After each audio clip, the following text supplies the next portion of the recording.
Tinfoil hat. Oh, what the fuck are you guys even talking about? Global controls will have to be imposed, and a world governing body will be created to enforce them. Welcome to Tinfoil Hat. We go deep, homeboy. Aaron, open your mind. Drink from the fountain of knowledge. There's lizard people everywhere. That's some interdimensional shit.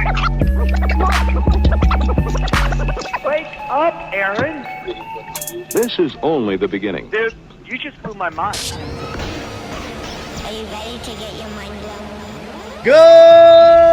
Good morning, Swarm, and welcome to Tinfoil Hat. You know I am. You know I'm here to do. I'm here to rock. Join me as always, Xavier Guerrero, and the ones and twos, Jay Nice, Johnny Woodard, and Ralph. How are you guys? Hard at work. We're hard at work. I mean, here. you guys nonstop work at We Rocks. Thank you guys for tuning in. We love you very much. We got a banger for you. Michael Malice is here talking about his new book, The White Pill. We're very honored. It was a great conversation, and it's a fun conversation, and I hope you guys enjoy it. So we have some new dates coming up. Come on, let's go. You want to see Sam Tripoli live? Just go to samtripoli.com. You can grab tickets July 28th. We have Boise, Idaho. I'm there rocking. And then the following night, I'm in Ventura, California. Then August 8th, we actually have a Comedy Chaos. I got to put that up. That will go. And then, very excited, Tinfoil Hat is going to be out at the Broadbrook Opera House. That's right. Well-crafted dick jokes in the Opera House. Eddie Bravo, Xavier Guerrero, myself. We're going to be there. And then we're still waiting for the ticket links. We booked the Cutting Room in New York. So grab those tickets there. New York City, come get weird. Let's go, bro. You can check out all of our premium content at rockfin.com, ROKFIN. I'm giving you 3 Tinfoil Hat episodes, 1 Free Zero, and then 1 Conspiracy Social Club. Check that out. Then we also have, excuse me. Then I also have a Patreon, Cash Daddy Patreon. If you're looking for investment advice, go to the Patreon. It is pure fire. And then finally, we have some affiliates. You're going to hear at the end of the show about them, but whether you're looking for gold and silver, crystals, candles, brown gas, you're looking for legal help or looking to get in shape, all that stuff's there. Use our promo code, get discounts from people that I want you to check out. And then finally, that's about it. Anything else, guys? Check out the latest We Don't Smoke the Same. We had the Funk Freak. So if you like funk music, go to either Twitch, Patreon, Rockfin, you already know where.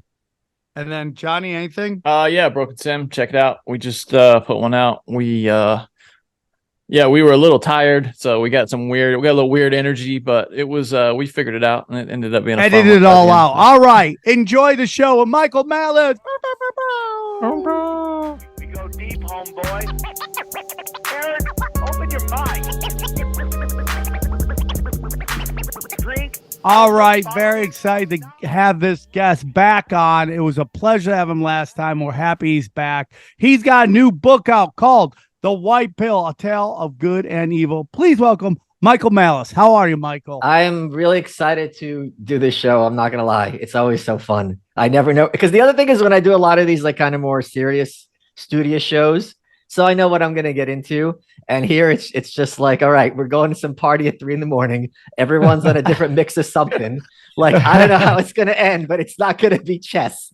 That's perfect, bro. That's the best description of the show. Write that down, XG. That's our new bio. And by the way, Sam, I'm going to tell you something really cool. Through those doors right behind me, on the wall, is Alex Jones's tinfoil hat. No, and you that kept bitch it at TSA. I had it all careful in the dome, and she just felt the need to crumble it, so I had to uncrumble it. But it's on the wall.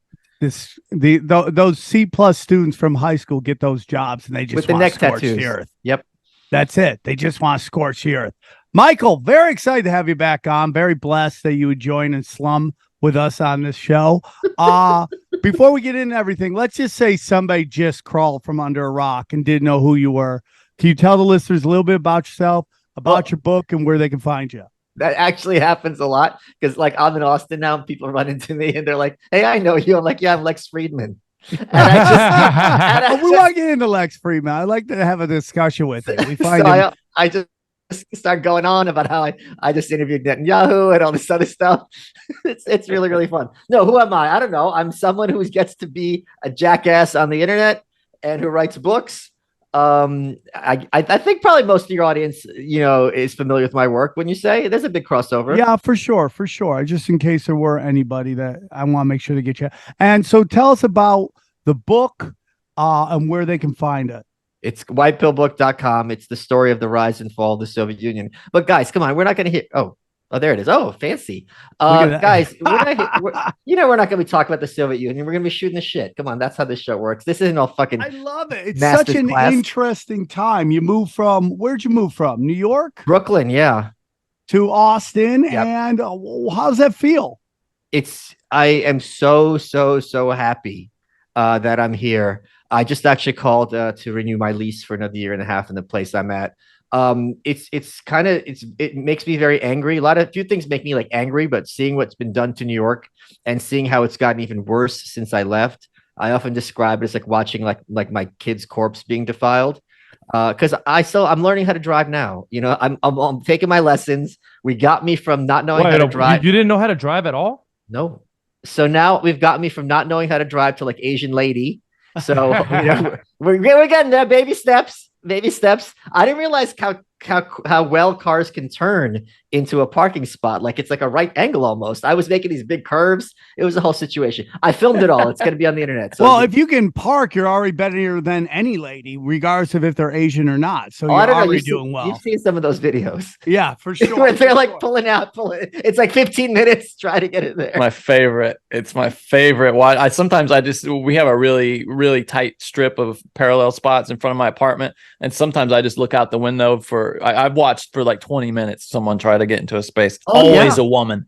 Yeah, I'm having a lot of fun with it. We're taping it. My buddy Colin Robb, he's a professional race car driver, so he's the one who's giving me lessons. Oh, snap. Like let's listen, I'm in my 40s learning how to drive. Let's have fun with it, right? You know what I mean? Yeah, that's for great. Sure. So the other thing that I really like about Austin is I have a gun under my bed.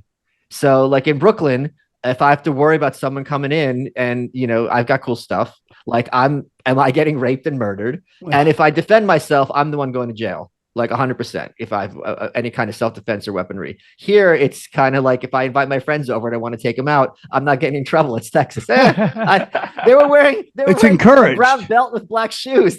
Go do what you want. So I find it, I was having a conversation with a good friend of mine the other day, and that person was myself as I was walking around. I hear he's a real jerk. Hey, dude, he's the only one who will hear me out. And so I was having this conversation, and I was thinking about like what is happening in these giant cities. Yeah. And it seems to me like we're in a real demoralization campaign. Like the whole thing is demoralize us. We have all of these hearings now going on. We got whistleblowers from the IRS. We have Major Taylor Greene showing like her favorite pics off of Hunter Biden's Tumblr. And, will anything get done? Most likely. And I think that's done for impact. What are your thoughts on like what's going on in New York? What's going on in Washington, D.C.? And why is it all being allowed to happen? Well, I don't think it's allowed. I think, listen, here's the thing. If I'm running a business, right, and my business or podcast, or if I'm writing a book and things aren't working out for me, I'm going to try to maybe have a new host, right? New cameras, change my agent or something like that. Something's not working. Let's figure it out. If it's not working and I keep doubling down, that's telling me I want this to continue. Because no one is going to, conservatives have this weird idea that the people who are opposed to them are all dumb. A lot of them are. All of them? How's that possible? How is it possible that people running these gigantic organizations, they're all stupid, all highly educated? No. So when you have this, especially in New York, there is very clearly a campaign, and Kyle Rittenhouse, obviously he's not from New York, was an example of this, where if you are told that you are going to be helpless and can't defend yourself, and you defy that, you're the target and you're going to be made an example out of this. I don't know if people appreciate this because people have corrected me on Twitter. Kyle Rittenhouse got maced by the cops. So you had people who were starting fires, doing whatever they want. The cops are sitting there on their ass. He defends himself. How many angles was that footage taken from? He goes to the cops to turn himself in. He's like, guys, I just like shot 3 people. He gets maced. And then he gets charged. They try to put him away for life. That's just one example. The other example was that Jordan Neely in the New York City subway system. I don't know how people are familiar with this. The guy put it in a chokehold. Jordan died. This guy had 30 arrests, including punching an old lady in the face for no reason. He didn't mug her. Punching an old man in the face, breaking the orbital socket. I forget if it was the man or the woman whose socket was broke. And he also took a 6-year-old kid, was dragging them down the street, trying to kidnap them. If you have that situation and that person is in the street as opposed to where I would believe they should be, maybe I can't say this, but if you lay your hands on a child in a kidnapping attempt, I don't think jail is the answer. I think that's the kind of cowardly way out. Sure. And I don't think that's an ambiguous position. If that is your system and you're defending it, then you intend for that to be your system. And I don't see any other way to explain it other than everyone spontaneously is crazy in the same way, which isn't true even in mental institution or this show. Do you find that, like, for me, what I'm trying to get at is like, I feel like this is being done on purpose. Yes. Like they keep doubling down for the notion to just demoralize us, that no matter what we do, they get that. Like, that's the whole thing about Kamala Harris, is that she was 100% picked in to tell everybody, you didn't even like her. She pulled the lowest, and she's the vice president. You get nothing. I mean, this was Montel Jordan's side bitch. We didn't even pick his number one chick. We got his side bitch, and and she's in power, and she has no clue what she's talking about. And we were going to run her. But she's so dumb, we can't even pull that up. But it was all done on the demoralization. This whole thing about San Francisco, what they did to San Francisco, demoralization, the New York City stuff, when you defend yourself, demoralization. But what is the purpose of it? Like, where do you think this goes? Well, I mean, one of the reasons I wrote The White Pill, and demoralization is a really great word, because if me and you are at war, Sam, right? And maybe I want to... Okay, well, me and Bizarro Sam from the evil universe, he's got a little mustache, so you know he's the villain. If me and you are at war, rather than us going to throwing hands, if I can get you to be like, I can't win, this guy's too smart or too talented or too wealthy, I'm just going to go home and I'm bitch about it, on Twitter. But what's the point? That's nice for me.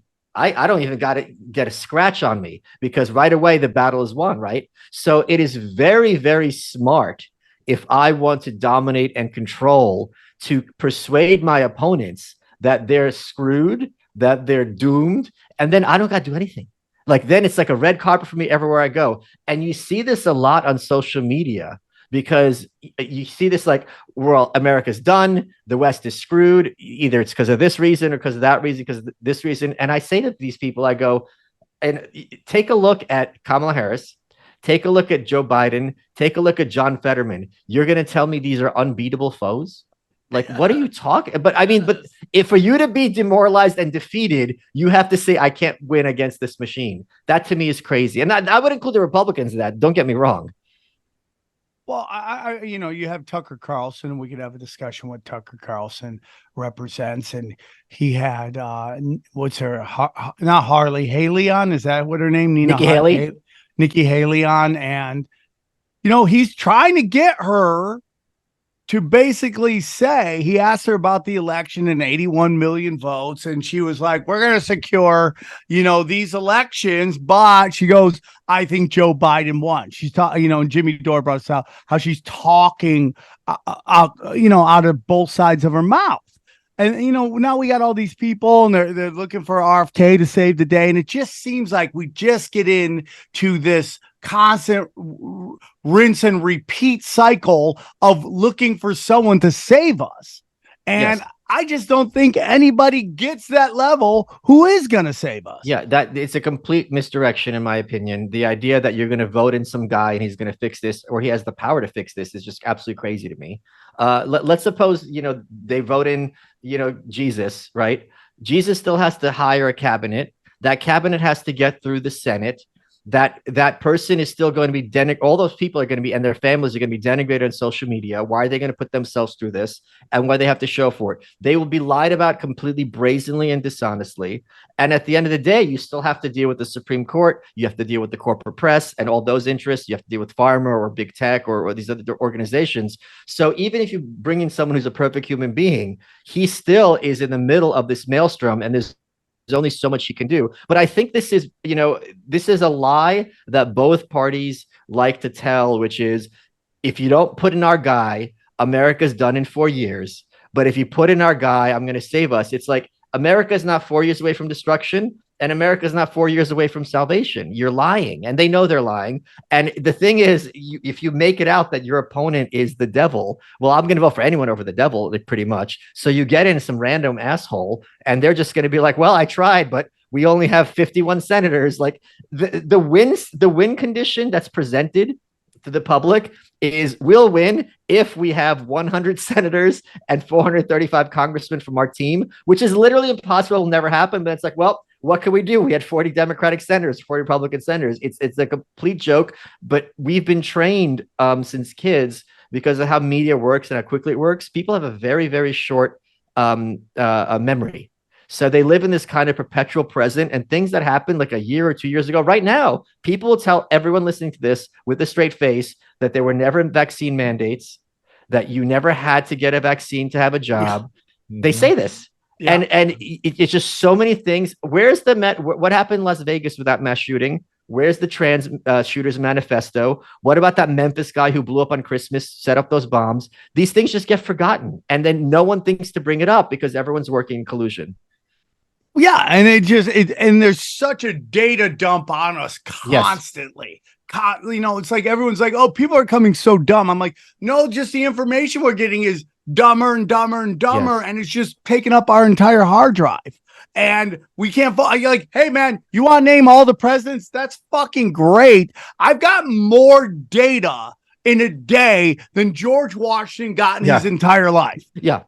That's exactly. I mean, how much data did we get of the submarine? How many memes were ready to go for the submarine? And that was something. That's the whole thing. Is like, you get into that season of the boys where Stormfront's like in her RV. And Homelander comes in. He's like, what are you doing? She's like, oh, I'm just putting out memes. And she starts to explain that her and her shadow organization just put out memes on both sides, right? So that just lets you know that this meme war is really central intelligence driven. It's like they are manipulating us through these memes and social media now, like more than ever. You can't escape it. You can't. It's just a demoralization program, and all these social media companies, they're just delivering trauma over and over and over and over, so you can never really focus on any one thing. The submarine, what's going on with these billionaires while nothing's happening with Hunter Biden and no one gives a fuck. And by the way, I was just thinking today, it's like, man, when I was using drugs, I would have loved to party with Hunter Biden. I mean, like, he got the best coke ever. Every time I see that guy, he's smoking crack and he's still got a donkey dick. And I would do a line of blow and I would get the smallest dick you've ever seen ever. And I'm like, that guy's getting the pure shit. Sam, it's not the coke's fault in this case. Okay.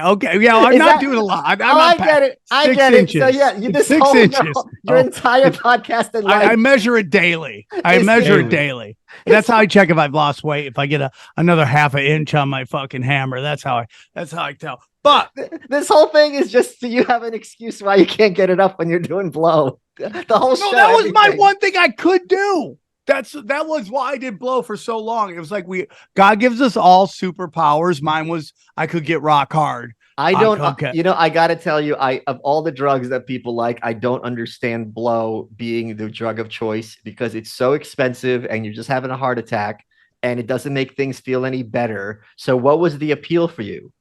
Can I be honest with you? The only reason most people like coke is that women just let you get weird. Oh, okay, yeah. They'll do a rail. They're like, whatever you want, just have fun. Right? And you can drink all day. As a Mexican, it helps with the drinking. Okay. Yeah, and they go hand in hand because you'll take the edge off. I interviewed Belinda Carlisle from the Go-Go's. She had a coke problem, and I said, "Wait, break this down for me, because if you're a guy musician who's like a coke fiend, you got the groupies, you're having a coke orgy, it's great. As a female musician, you can't do that. So like literally, what were you doing?" She goes, "I'll tell you.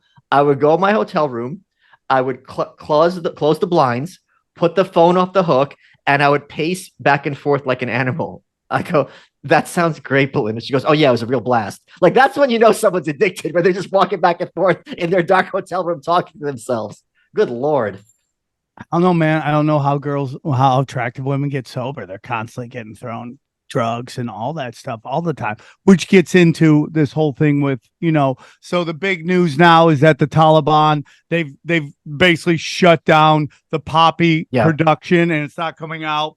But yet now fentanyl is everywhere. And I go, there's a part of me goes, is that great now that the place that we got all our poppy from to make all of our drugs and even our street drugs is gone? Are we going to rely even more on fentanyl? And I was having this discussion with Brian Callen about we know that the CIA smuggled cocaine into the country for the crack epidemic. Are we not thinking that maybe this fentanyl problem is a part of this demoralization campaign that's going on, that all this fentanyl is getting in because the people whose job it is to stop it is letting all this. It's something I find very disturbing because I know a couple of people who've passed because of it. And it's just for sure. What's the big deal? They're sniffing. Like, listen, no one should be sniffing heroin. Like let's put that out there. But at the same time, for that to be Russian roulette is something crazy that we haven't really seen in our lifetime. Even smoking crack is safer. I mean, if you want to push comes to shove, then this kind of stuff where you just take a little bit and you're done. It's really nuts. And I don't believe that there's nothing they can do about it, because it seems to be like, well, what are we gonna do? It's just fentanyl everywhere. It's like, no, you guys have phones that are tapped. You guys know the trajectory of how this stuff gets in there. Someone's getting paid somewhere. It doesn't make sense when this many people are dying that the government doesn't have any answer. Someone's getting paid off, or it's working out for someone somewhere. Yeah. And it's funding black ops operations while demoralizing what has happened to Philadelphia? What has happened to Chicago? What has happened to San Francisco? It is unbelievable.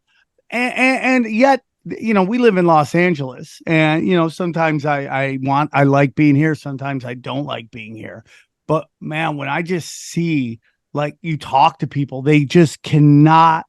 And even if you don't want to, even if, let's say, you say voting doesn't matter, and that there's a good argument for it, that it doesn't matter. I think on a local level it might, but there's a good argument that voting doesn't matter. But the desire to keep voting for the same people over and over again, like you would hear everybody, there's crime's too high, gas is too high, drugs are out of control. Yeah, but I don't feel safe. I can't afford food. And then just keep voting the same people in, because God forbid that the other side get somebody in that tries to do something different. But Sam, if the choice for me as a not educated voter is I pay a little bit more in gas or I'm voting for the Klan, a lot of people like, you know what? It's worth that $20 a month to pay for the gas because I'm not voting for the Klan. And that's what the message is portrayed as. Like, those are the two options, the Klan or, higher gas prices.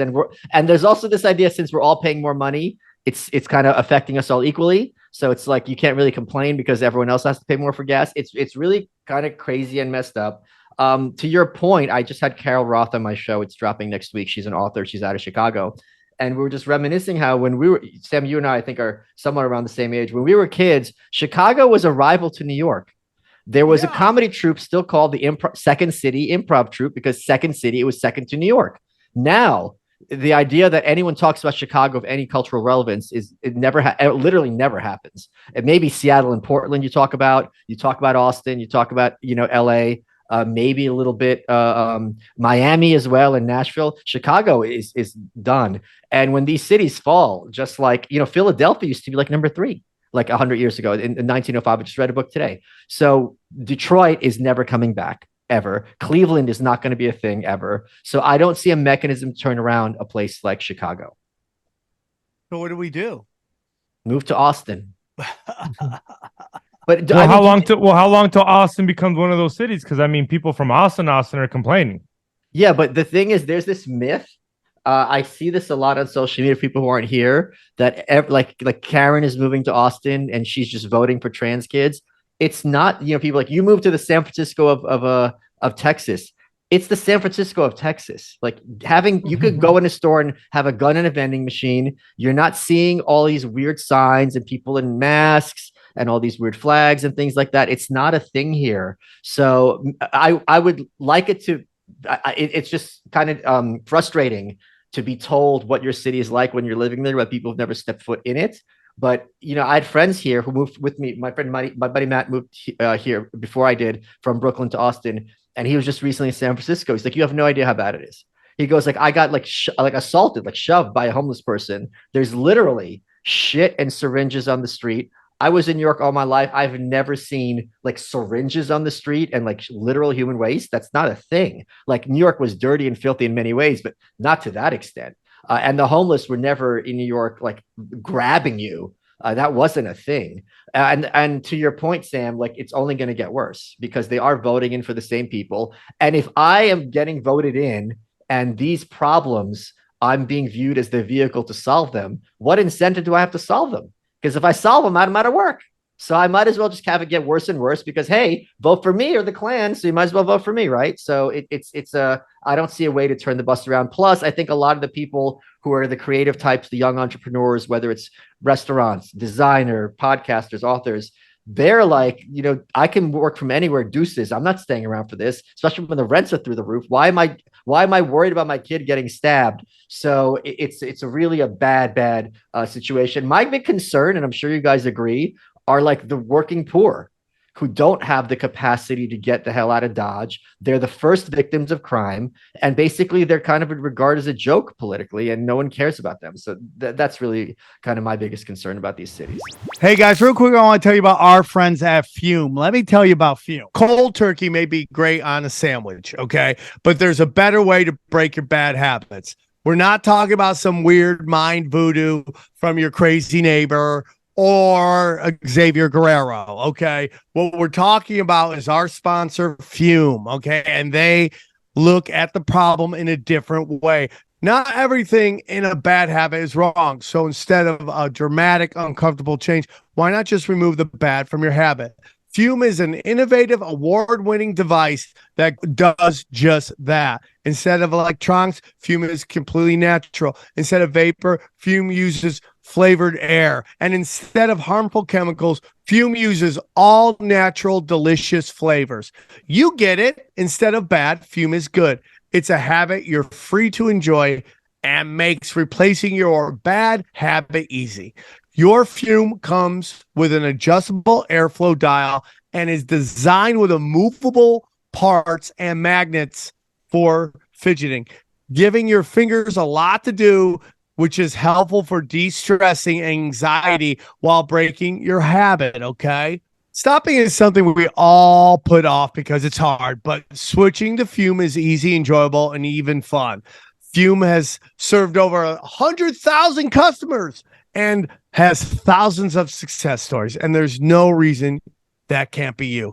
Join Fume in accelerating humanity's breakup with destructive habits by picking up the Journey Pack today. Head to tryfume.com and use the code tinfoil to save 10% off when you get the Journey Pack today. That's tryfum.com and use the code tinfoil to save 10% off your order today. Here's my idea on how to save these cities. Nukes. Build walls around them And set and them on tell fire. everybody who's there, figure this problem out because you're not leaving until you do. You're not going to vote for all these people in and then just take off like it's not your fucking problem. Figure it out or this becomes Escape from New York. Let's fucking go. Well, and in New York, especially the people with the most influence aren't even there for half the year. Right. You know, I mean, they live other places. They can leave during the summer when things get weird. It's so unfair. Are you like in a WeWork or is that like a fake? No, background? I'm at home in North Carolina. I love The guy that. in the back. I love that so much. It's so He like works kind of so hard. He works so hard. It's so creepy. It's like CIA stuff. Yeah. Like he's at the Pentagon, and they let him put on a cap and act normie to keep an eye on Sam. A lot of people think Johnny's my handler. Yeah. A lot of people think well, he's been brought in to keep the train on the tracks. Full-time job. Push me in certain directions. Don't talk about other things. Sam You know? Tripoli's controlled opposition. Yeah. Oh, dude. What were you on Twitter today? Apparently, that is. I'm surprised that hasn't trended today. It's like every fucking day. I'm like, I drive a Mitsubishi. You're not controlled opposition. Doesn't make any sense. I mean, do you think the CIA really wants you out there talking about the crazy black zombies, who cross the street too slow? I mean, it's just it's insanity. Listen to this spook throwing squid ink to distract us. I'm on to you, Woodward. Yeah. Woodward, excuse me. Nice try. Sam should have done a Mike Cribs when he left his old house, so people could see what a real show he was. I was like, dude, like he's not. Yeah, it was a fucking. It was a nice place, but it was like I love that house. I have to say. I mean, you're in the Hollywood 30, Hills. I mean, not when you're 50 with two girls running around. I heard the table's a nice big mirror. Is that true? Yeah. Oh, that was the one thing at the Comedy Store. They've done all these renovations. They got rid of the old Coke table that had all the awesome cut lines where like Richard Pryor, Sam Kinison were all cutting up their Coke. They got rid of it with a whole new mirror. I'm like, dude, you can't flip everything, dude. We need a little culture. It was so funny. Culture. I was saying, you got to know your history. Yeah, dude. Look at that. That's a Sam Kinison line. That's a Bill Hicks line. There's Tom Arnold. Yeah. So I was I was doing New Year's with Louis J. Gomez, and this one female comic comes in, and right there in the middle of the table, she starts cutting up lines. And I was like, this is how far away from drugs I was. I was just like, oh my God, is that cocaine? Right. And then she started fucking doing blow right there. I'm like, aren't you worried about fentanyl? She goes, I got a bad bitch who gets my. I'm like, your bad bitch is gonna get you a bad batch if you don't if you keep doing this shit. It's like unbelievable that people still keep doing that shit. It's like crazy to me, but it's not that good of a like you said, it's not that good of a drug at all. It really is, and it's so expensive. And again, like you never know what you're getting. And drug dealers have to be the worst businessmen ever. Like they got to be the worst. They're the only business people that actively kill off their clientele. Well, it doesn't, especially that. Would you ever go back to Hertz Rent a Car if like your buddy just rented a car and then was dead? Like you're like, dies. fuck. But that one doesn't make any sense, right? Because they're the rest of my life. They're cutting a downer into an upper. That's the why I don't understand that one. What I mean, because fentanyl, I mean, that gets you as low as you can go. Depresses respiration. Why would they cut that in the Coke? I get it if they're cutting it in the heroin, but not Coke. That doesn't make any sense. I heard there's just so much of it that they're just putting it into everything at this point. Like they just have surplus of fentanyl where they're just putting into a little bit into anywhere because they just have so much. It's so cheap to make. It's like a Bud Light of drugs China's where nobody wants it.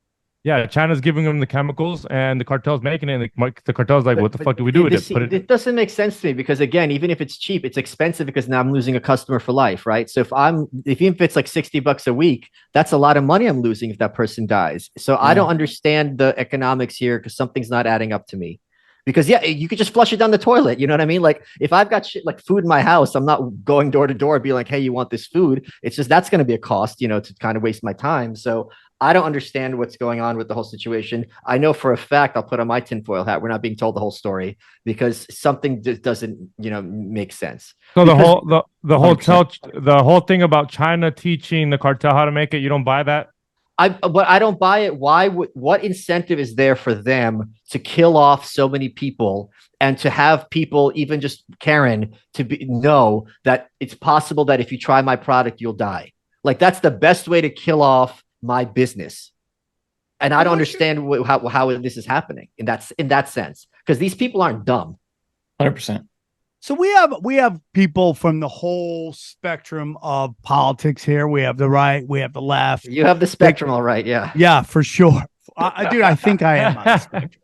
I know my dad is, but so the take on China, there's a lot. Here's what I've learned about the media. If it tell me one thing, I probably think the actual opposite is going on. What is up is really down. We live in an inverted reality, right? Yeah. So the whole thing right now is like China is this beast. They're spying on us through TikTok, and they're trying to like just destroy the American empire. What's your take on China?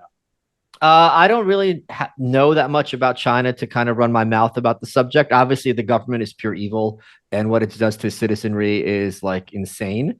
And I'm very concerned about what's going on in Taiwan. And I think it's kind of intriguing that so much of the media attention is on Ukraine as opposed to Taiwan, when Xi Jinping and China is a much more evil leader and a much more dangerous leader than Putin and Russia, especially compared to American interests, will ever be. So that is kind of my concern there, and kind of something that I don't really understand. Well, I mean, I understand that there's a disconnect. I don't understand what's going on behind the scenes to have that cause this disconnect. How everyone has Ukrainian flags, but no one has Taiwanese flags in their Twitter bio. I think that's very interesting. But I don't know what to do about it. I don't think we're going to have an answer, on this podcast, certainly. But I don't know if I've answered your question at all. No, we're going to solve it. No. It's very interesting. The meme of I support current things, right? And it's just like you see that happen all the time. With slavery. You have I live in LA, and you can't go a show without somebody on stage talking about slavery. But then I'll hear these same comics, like in particularly black comics, talk about how they're going to go to Libya and buy a slave for $400. And there's like this weird kind of disconnect from that. Wait, what? What kind of? I have not seen comics talk about buying slaves. Oh yeah, dude. They go on stage. They talk about how you can buy a slave for $400 in Libya. And they openly joke about it, and everyone laughs about it. And like, I'm somebody, like, I'll defend most people's rights to all people's rights to say whatever joke they want to say on stage. Now, some people get upset and show up at your house and want to beat the shit out of you. That's going to happen occasionally. Okay. But I will defend your right to say whatever joke you want. But it just seems to me a giant hypocrisy to be upset about something that happened like 100 years ago, 200 years ago, and then not care about something that's going on right now. And it just gets into because they haven't been told to be outraged. And even though the media seems to be dying, there still seems to be this narrative that they have this kind of control. Wait, let's focus on this, because I'm trying to think of what these jokes are. It's like, is the joke like the only thing more depressing than being a slave is being a slave on clearance? Like, what are some of the jokes that you're hearing at these nightclubs?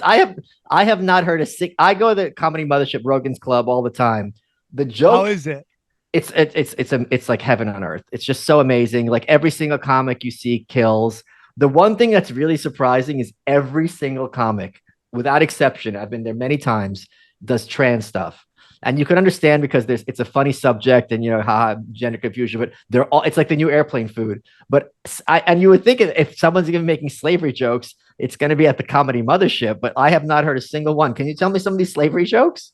Well, the whole joke is about one woman was about the only way she's going to get a man is if she goes to goes and buys a slave. Okay. I think Ian Edwards has one joke about buying a slave for $400. Okay.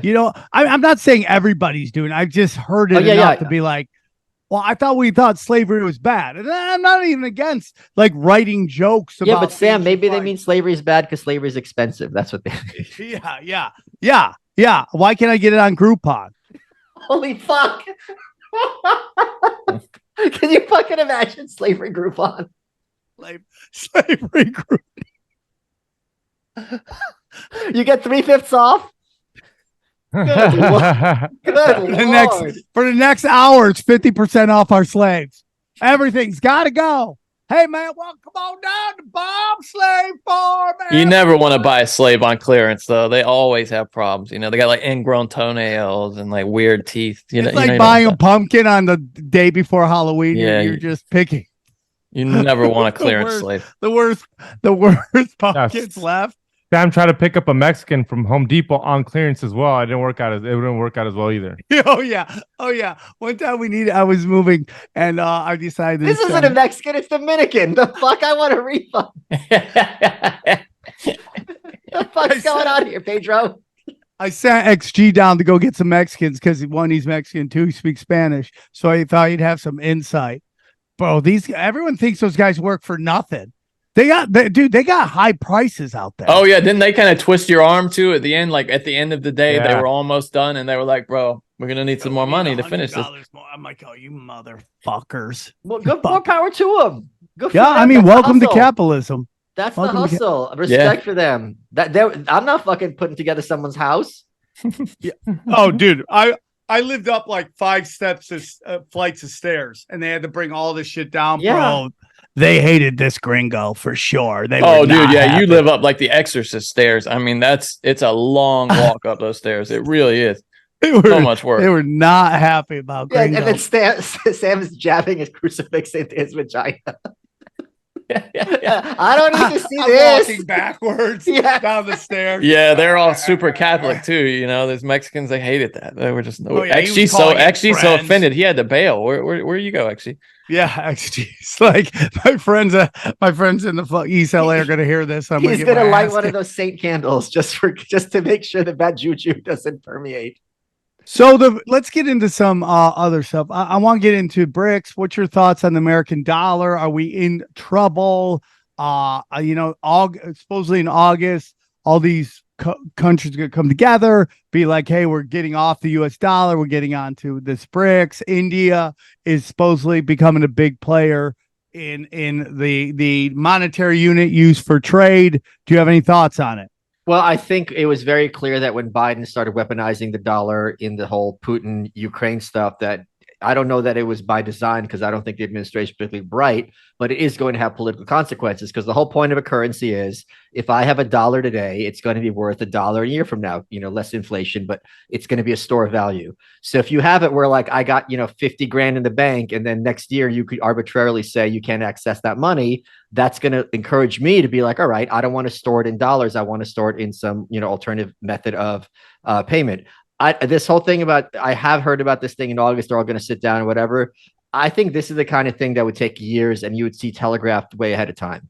To take look at how they abolished the franc and the lira and all those countries, to get the euro. This is a very slow, methodical process. The banks would have to get ready. The business would have to get ready. The citizens would have to get ready. They would really telegraph it. I don't think they have a choice, like for years, because it would be, to make that transition is extremely economically tricky, don't you think? I totally agree with that. It will take time. I mean, the euro didn't come overnight at all. But do you think that they're going to have any success at that? And what does that mean to the dollar that's backed by nothing? I think they are desperately trying to get us to digital currency. If you saw what just happened with Farage, if I'm reading those headlines correctly, and I could be misinformed on this, but I don't think I am, how he just got kicked out of his bank because they didn't say he doesn't align with their values. He's not the only one, and he's going to be far from the last. So there is this right now. I was buying a cool like fancy pen from a company, and the guy makes these like gun handles or whatever, like you attach it to the side of the gun. He doesn't sell guns, and he makes them out of cool materials like deer horn, whatever. And Visa and MasterCard wouldn't be payment processors for him, because they're like, we're not going to be used as payment processors for like gun sales. And it's like, this isn't even a gun sale. I'm saying accessories to gun that are not dangerous in any way. So I think it's helpful when these banks drop their mask and it's much more transparent that they are picking and choosing the good guys versus the bad guys, as opposed to this pretense that corporate America is kind of objective and like, we believe in free speech and free enterprise, you do whatever you want. The more the mask drops, the more people understand what the hell's going on, and the easier it is to have these kind of counter strategies to the situations. Hey guys, I want to tell you about one of our favorite sponsors out there, Blue Chew. Let's go. Blue Chew, American made for American men, for American ladies, American boners. Let me tell you about Blue Chew. This episode's sponsored by Blue Chew. Let's talk about sex, baby. Guys, remember the days when you were always good to go? Now you can increase your performance and get extra confidence in the bed. Listen up. It's BlueChew.com.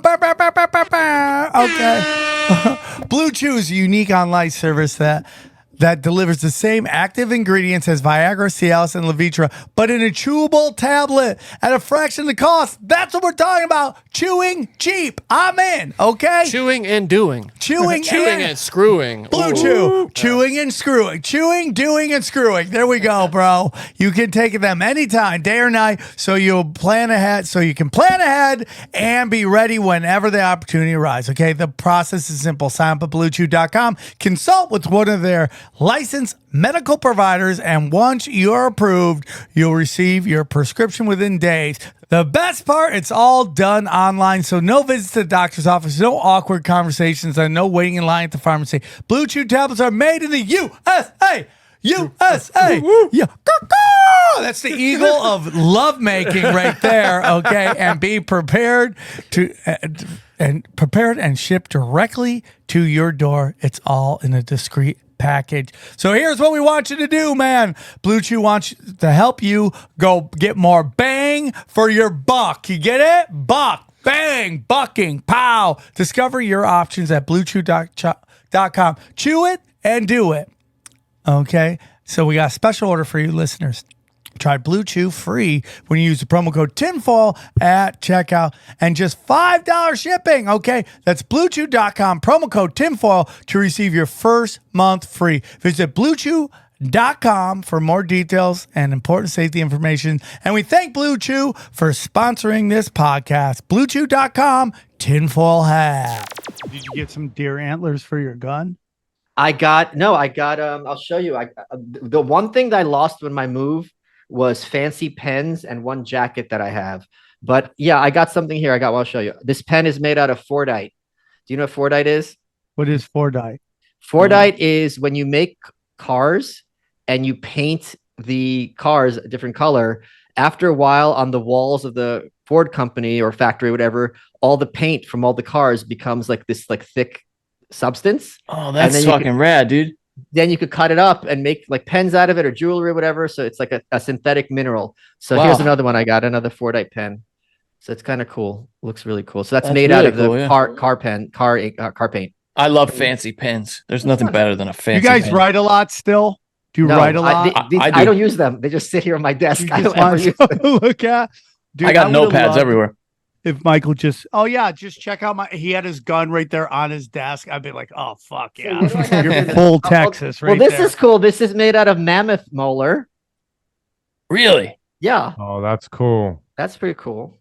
That is Do you know what? You know what I got coming in the mail? This is totally off topic, but it'll be kind of fun.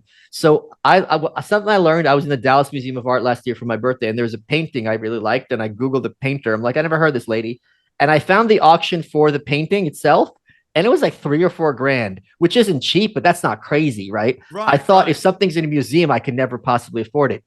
So I was just in the Houston Museum a couple months ago, and they had an ibis, which is the Egyptian god of knowledge, right? It's a bird the shape of an ibis, and he supposedly invented writing. And I'm like, okay, it'd be really cool to have this ancient Egyptian statue of an ibis. I'm a writer in my office. So I put an auction alert. It turns out the Egyptians also killed these birds and mummified them and buried them with people. And an auction for a mummified ibis happened, and I won it.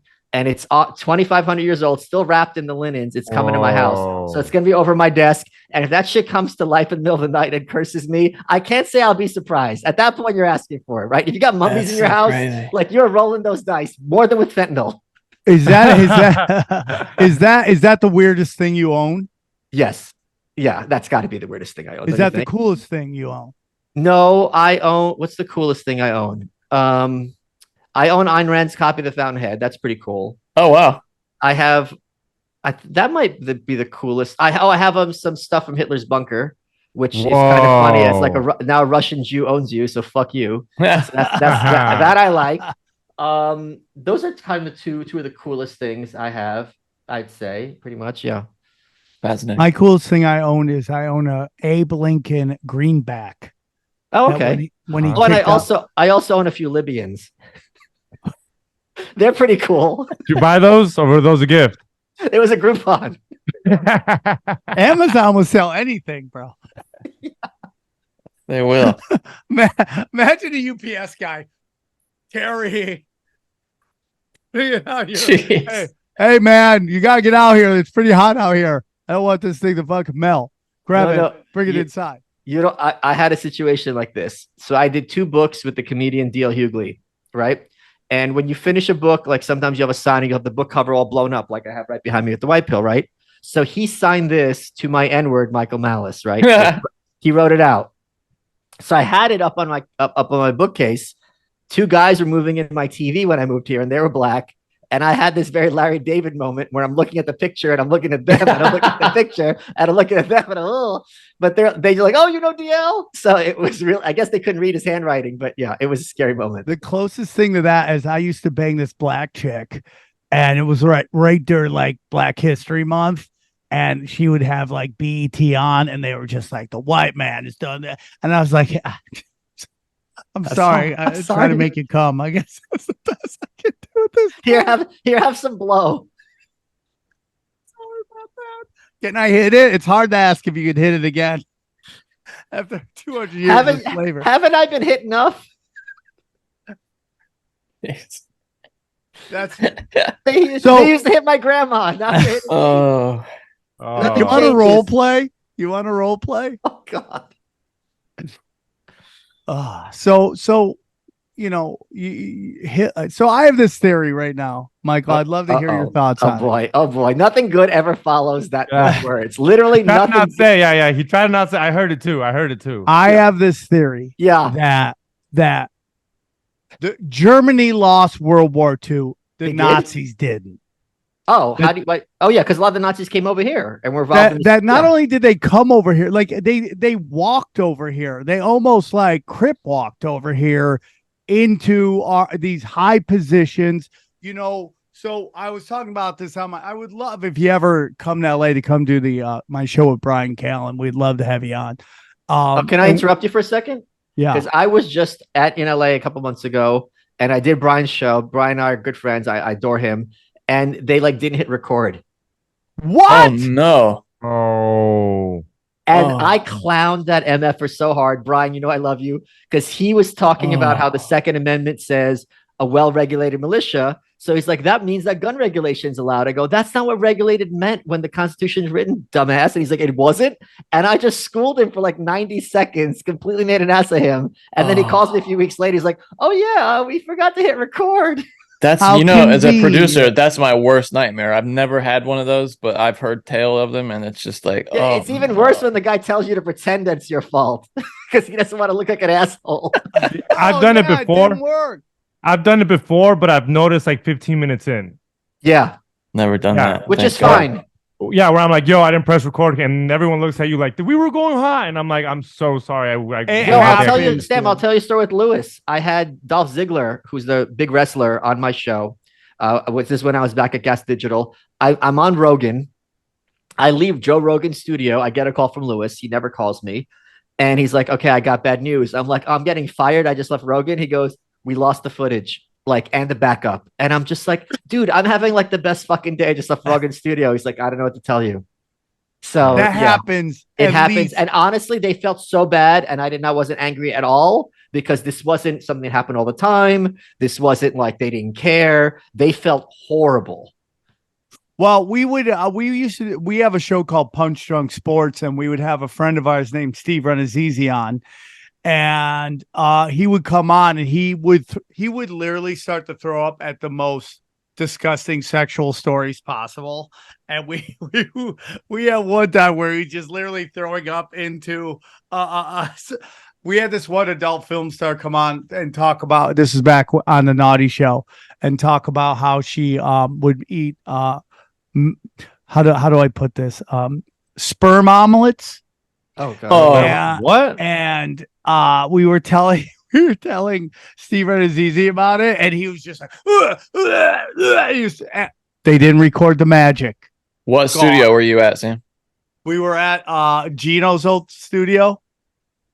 Was he throwing up a sperm omelet to show you guys? Yeah, is that what it looked like? Yeah, that's what it was. But that does happen all the time. Yeah. You will always lose at least one episode that you love. It's never the bad episodes. It's always like, oh, that was so great. So excited for people to hear. We didn't get it. It's like, you mother. Here's my trick. I only do bad episodes. That way, that's why they nothing ever gets lost. Wonderful, man. You're playing fucking 5D chess Yes, all sir. the fucking time, all the time, dude. So we're in an interesting time right now. ESG, we got ESG, we got the strikes going on. What are your thoughts about like where pop culture is right now and what's going on with it? I was just talking to my buddy Dave over the weekend with the whole writer's strike and the actor's strike. I didn't realize the actors were on strike as well. I just knew the writers were.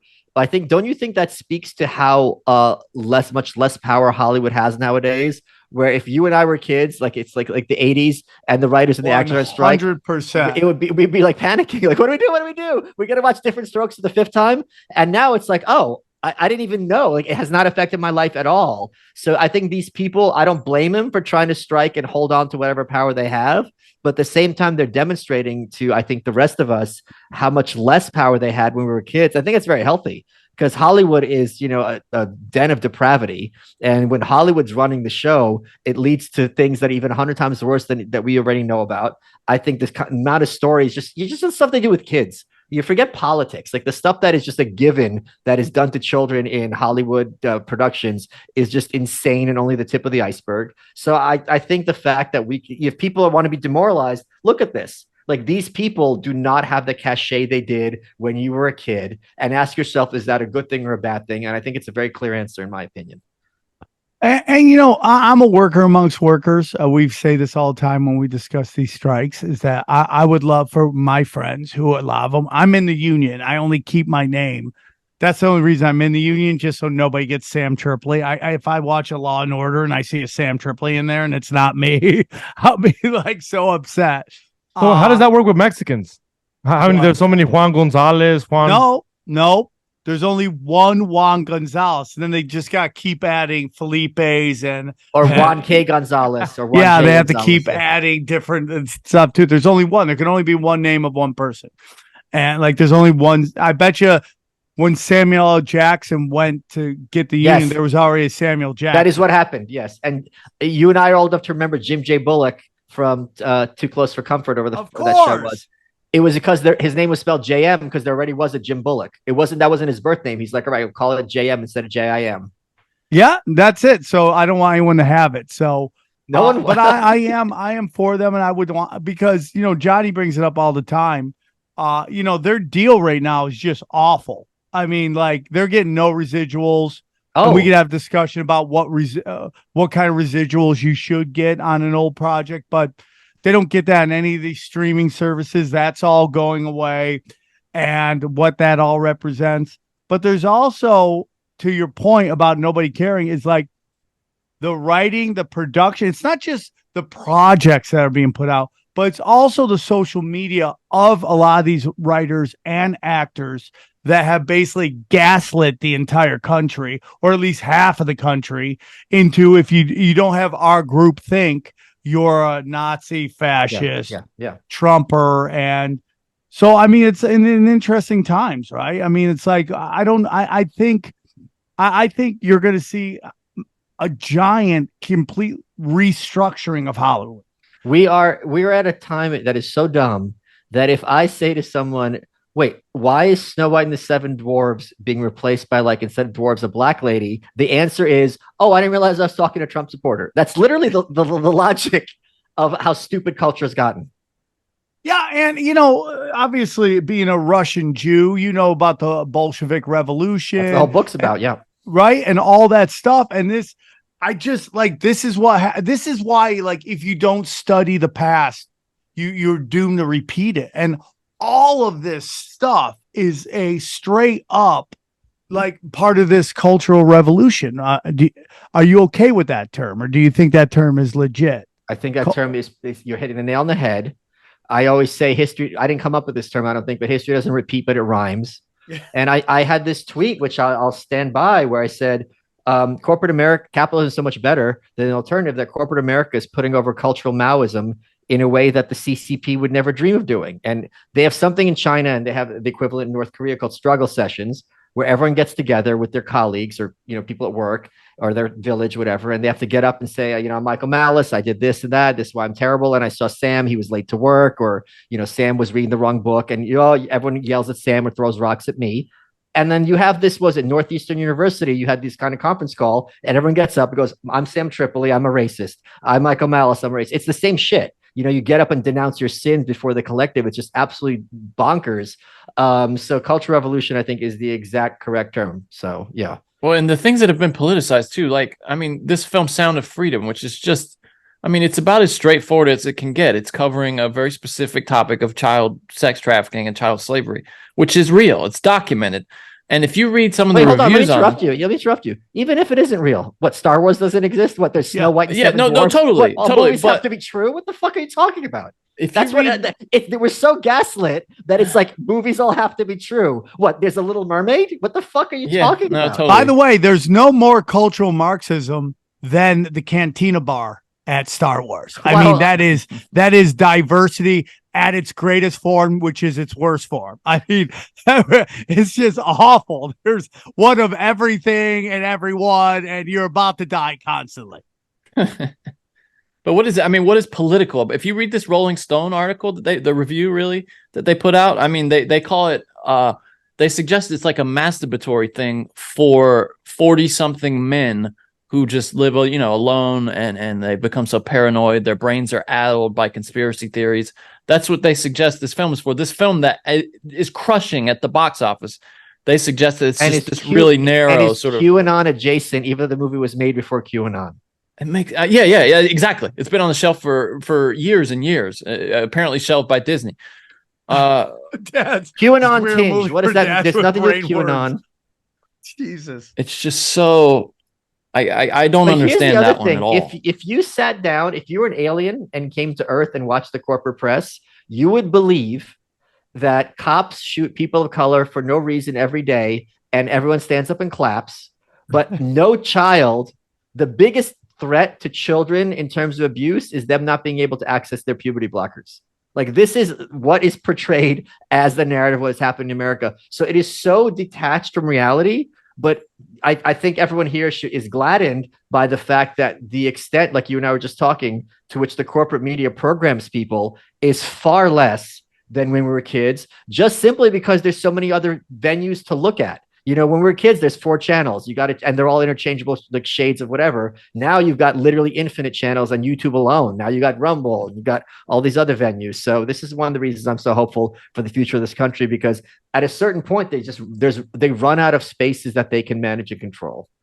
Now, do you think that, everybody, Trump's fighting the swamp, Trump's doing this, Trump's the guy that puts, and people are going to be like, oh, you got Trump syndrome. I'm like, no, these are just facts, man. Trump puts BlackRock in charge of the Fed. Their software is used to run the Fed. Now, do you think that that corporate America, or at least Hollywood, is freaking out like Disney's freaking out right now? They want to sell off everything. And there's a big talk, Johnny, I don't know if you heard this, but Apple might come in and buy big chunks of Disney, just buy it right off. There's some of their streaming stuff, some of their television stuff. But do you think that that losing money is really what they're upset about, or is it the fact that they're losing their reach, their ability to brainwash, their ability to control our thoughts, how we see the world? I think it's a third thing. They don't like losing respectability, right? If I'm the head of Anheuser-Busch, if I'm the head of Disney, I'm a respected man in my community. I'm a big shot. Look at my wife. She gets to go to all these parties. My kids get to brag about me. For the first time, there's pushback that's successful against these different outlets. And, taking part in something like Pride is controversial for these organizations, especially when you're reaching out to kids. And now they don't know what to do, because this has never happened before. Because it used to be they would impose their vision of what it should look like. Yeah, some people would complain on the internet. Yeah, who the hell cares? They're just crazy QAnon, because QAnon Nazis, that's whoever disagrees with me is a QAnon Nazi. Or, I didn't know I was talking to a Trump supporter. But now it's, regular moms and dads, especially moms, which are the ones who make the decisions in most of these homes in terms of buying things. That's why so many ads are targeted towards them.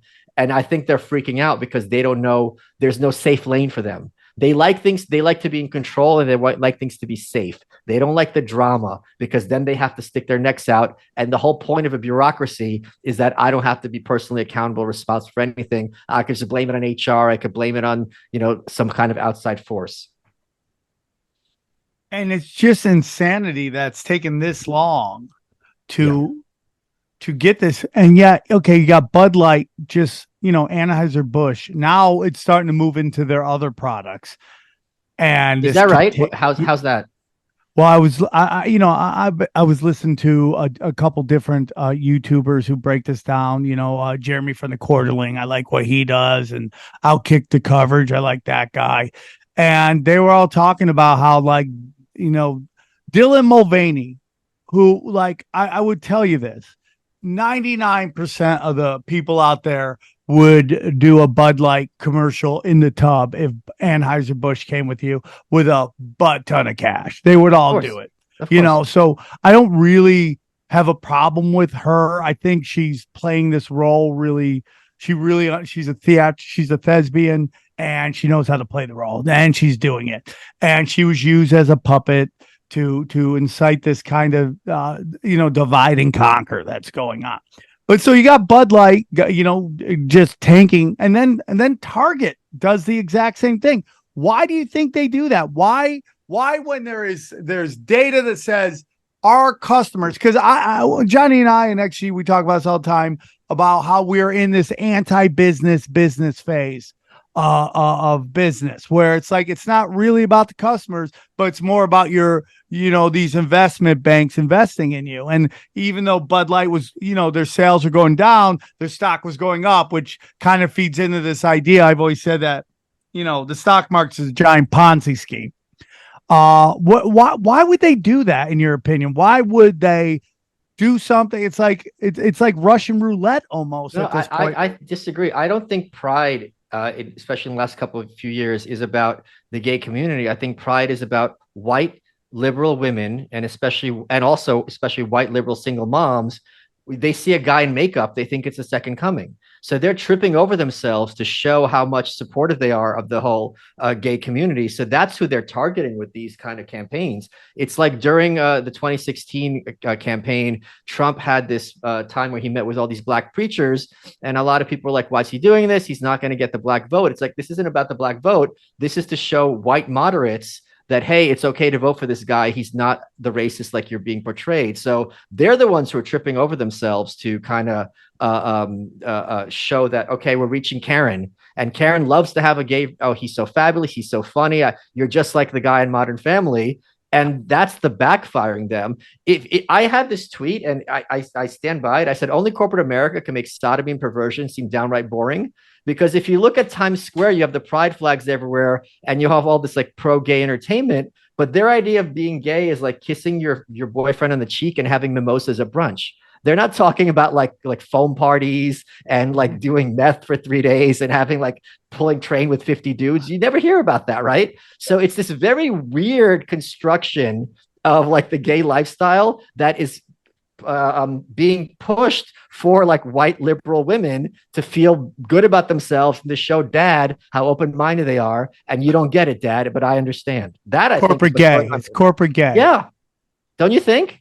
No, 100%. And it's like every time I go to Starbucks, gay men aren't going to Target to get clothes. You know what I mean? They're going to their nice bougie boutiques. Mm-hmm. Yeah, I mean, like, if you're a gay man in a gay relationship with two incomes, why are you going to Target? Right. Go buy some good shit. You got two incomes. Yes, they're not going to Target. Right. But it's so weird that like equality, like the whole notion is like, we need equality. And I go, what is equality? Tell me what that means to you. What is the goal? How do we know we've gotten to equality? Because I don't see equality. It's like every time I go to Starbucks and I see a gay pride flag, which is the worst flag ever. I mean, for the most creative human beings on planet Earth, they came up with 8-bit diarrhea. It's the worst flag you'll ever see in your life. And you're like, why is that? Every time I want to get a coffee, is that punishment for spending $5 on coffee? Is I have to see the symbol for anal, right? Every time I go there, right? But it's like, sometimes I want to be like, how much pride does Starbucks have? Like, how much? Like, should we turn our local Starbucks into a gay bathhouse and just have fucking weird shit going right? Like, dude, bet over right there when you're trying to get your. But Sam, I think you'd agree that it would be better if there's gay bathhouses for gay people, and gay people go there, do whatever the fuck they want, and that's their thing. That's been a thing for like over a century, and it's not an issue because it's like, okay, why is it in time? Why does it have to be a billboard in Times Square talking about the bathhouse where it's just dudes go do what the fuck you want? But it's funny your point about equality. There was Reagan, when he took down the Soviet Union, used to tell all these communist jokes, and one of them was there's two guys walking around in Moscow in Red Square, and one of them says, well, is this it? Have we finally reached like true communism? The other guy goes, oh no, it gets much worse. So yeah, you'll know when we get to equality, when it's gonna get a lot worse before we get equal. So I pin that thought because I want to have a discussion on that. But I think a big problem with modern day society, and in particular this manufactured culture, because I don't think any culture is naturally occurring. I think it starts in some think tank and it's pushed through these. I think you're so wrong. Really? Okay. All right. You have the exact opposite approach. Okay. Okay. Let me hear you out, though. But my theory is like, let's take NWA, right? You talk to rappers who were around before NWA came out, and they're like, it wasn't like that. You got in fist fights. If you Sugar Hill Gang. Yeah. Club was cool. And then all of a sudden NWA comes out, this gangster rap, and now everyone's got a gun, everyone's getting shot. And then you study like the origins of NWA. None of those guys are who they were portraying themselves. They're all the Larry the Cable Guy of gangster rap. And Larry the Cable Guy isn't a cable guy either. Yeah, right. That's what I mean. Like, he's a normal person, then he plays this persona of a redneck, which I have no problems with. I thought he was funny. But the point is, it's not. I don't think it's natural. I think when you start seeing these terms put everywhere, when you start hearing the same bumper sticker slogans, that it's all manufactured in think tanks to create to manifest a new type of culture. And to me, culture is the opposite of nature. Like when the farther you get away from nature, the crazier you start to get. And these big cities tend to be, in my opinion, free range reservations. If you study what they did to the indigenous, it's like they're doing to us, but openly, like we're doing it to ourselves. Like, they saturate you with drugs and alcohol. They take away all the work of the men. And you see that happening right now when I'm flying, and Delta's like, we're only hiring female pilots now. I'm like, are they the best? I mean, are we going with the best there? Or am I going to get in a plane with some chick it's that time of month and she's not a happy person, right? Is that a real thing, Sam? Is that real? Yeah. Sam, thing was that. Hold on. Full equality is when it's the Asian female pilots. That's full equality. I told you it's going to get worse. Oh, don't even get my theory on, everyone's always worried about like America versus China, because like everyone thinks our military is becoming gay, but I'm like, their army, China's army, all autistic. Have you ever seen Asians in an airport? They have no clue where they're going. You ever see that? They just like walk into walls. They're like, nope, nobody's with me on that. I'll tell you a funny story. I was with Louis, the aforementioned Louis J. Gomez, and Anthony Cumia. It was the last episode of Fox News' late night show Red Eye. I love that show. Yeah, we were talking about some study about taxi cabs. I don't remember what it was. And Louis, who is hilarious, was going on about, the reason this, I don't remember what the setup was, but he goes, the reason this happens is because Asians don't have souls. And the Tom Schuler's like, what do you mean? He goes, yeah, because, they're bored. And he just keeps doubling down. And I was on Red Eye for years, and you always have an earpiece. The first and only time I ever heard the earpiece was when you hear the producer go, can you please stop talking? Because then it's Kumia's doubling down. I'm going in. Kristen Tate's just sitting there. She doesn't know what to do. And then you hear can you please stop talking about how Asians don't have souls? And they never ran the episode because that was the night where Trump bombed Syria. So maybe that's my conspiracy theory, that that's what caused him to bomb it, to distract us from Louis J. Gomez dropping the truth. Well, did you ever hear my theory that I stopped nuclear war with North Korea? Let me hear it. Okay. So I told this story on stage, but so when I first moved to LA, I was very, this was like 20 something years ago. Dennis Rodman, right, decides he's going to sign with the Lakers. My buddy Stefan's like, hey, bro, they're having the press conference down at Planet Hollywood. Do you remember the old Planet Hollywood restaurant where you could like eat a hamburger next to like Charlie Sheen's meth pipe, right? Ooh, Mr. Fancy here. He goes to Planet Hollywood. Yeah. I just go to Village Hollywood. Let's go down to Beverly Hills, bro. Let's do it. So we go back, and I'm just watching this. So his limo pulls up. There's about 100 people there. Limo pulls up. He gets out. He's this tall. Carmen Electra's with him. She's this tall. I don't know how those pieces work, but it did. So I watch him. He comes through, right? And I'm watching security. They're not checking for anybody. So I just go to my buddy. I go, hey, just walk with me. Act like you're supposed to be here. So Dennis walks by, one more group, and we just fall in line and we start walking with Dennis Rodman's whole entourage. And I'm just playing it up. I'm like, oh man, these crowds go crazy for Dennis. Every time we're here, I'm waving to the management that's like there. Everyone else is dressed up. I'm in jean shorts. That should be the first sign. You're not a part of this, that because a white guy in jean shorts is not part of Dennis Rodman's entourage. So unless he's security, undercover security, you're like the ninja guy. I'm Mossad or something like that. Let's just dress up like fucking Americans in jean shorts. They'll have to know that we're Israeli killing machines. So we go up the stairs, man. Dennis goes into this room, and I'm about to go in the room, and I realize it's his green room. I'm like, oh, fuck, we'll get busted. I'm like, let's go this way. So we go the opposite way. We go through, we open the door. We're on stage. All the microphones are there. It's me and my buddy, and I'm just like, and I'm a stand-up. So I see microphones in the crowd. I'm like, I gotta do something here. So I go up. I'm like, hey, Dennis is going to start in about 5 minutes. So get your questions ready. Everybody, get one question. Don't overwhelm him, please. He's had a long day. So we get off. Me and my buddies get off, and we go to the back, and it's just the fattest spread ever. And me and my buddy just start eating. At that point, everyone realizes we're not part of this. Somehow we suck in. I'm shoving shrimp in my jean shorts, right? So they start running the press conference. He comes out, and I'm like, I gotta ask a question. And so I'm watching, and it's not like there's no order to it. It's like whenever he takes a breath, whoever talks the loudest gets his question answered. So I'm just waiting. And it's like that kind of hopscotch where you're just waiting to jump in, right? Yeah. So I'm just sitting there waiting. He takes a breath. I'm like, Mr. Rodman, quick question. Do you think you're going to start? I start asking him, does he think he's going to start for the Lakers? Because they had Edwin Campbell or whatever his name was. He was their power forward for a couple of years. And he just starts going, do I think I'm going to start? Do you think I'm going to start? I'm a 5-time. And he just starts fucking bawling and crying.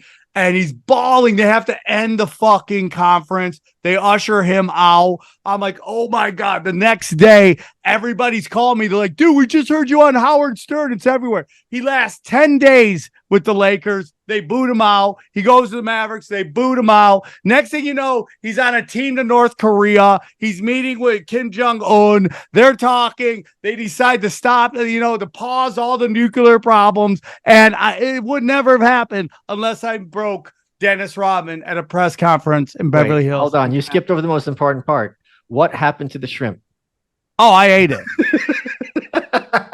To the victor goes the spoils. I fucking did it, bro. I broke.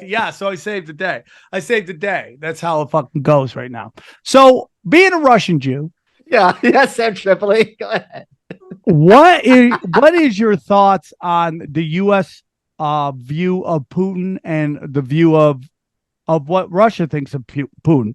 It's really kind of funny because I left Ukraine when I was born in Ukraine. I left there when I was 1.5, and people have this idea that when I would left, I was like kind of the Matrix. They downloaded all this information into my head.